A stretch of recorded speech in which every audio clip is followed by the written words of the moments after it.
Wala namang mapwestuhan ang nasa 20 ambulant vendors dahil sa ginagawang kalsada patungong palengke sa Mangaldan, Pangasinan. Ang detalye sa report ni Jasmine Gabriel Galban.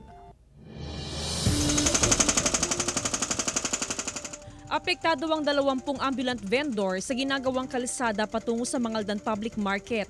Kanya-kanyang hanap ng mapupwestuhan ng mga ambulant vendor. Hiling nila na mailipat sila sa mas maayos na pwesto. Kung meron po sana, pero pag wala pong palilipatan, ganyan po muna, standby po muna.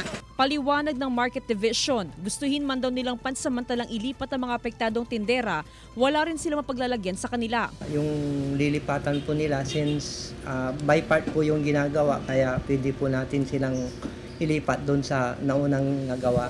Sa ngayon, puno na po yung kwan namin.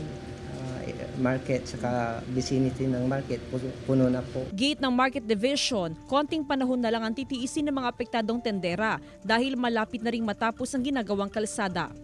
Kasama si Daryl Peralta, Jasmine Gabriel Galban, One North Central Luzon.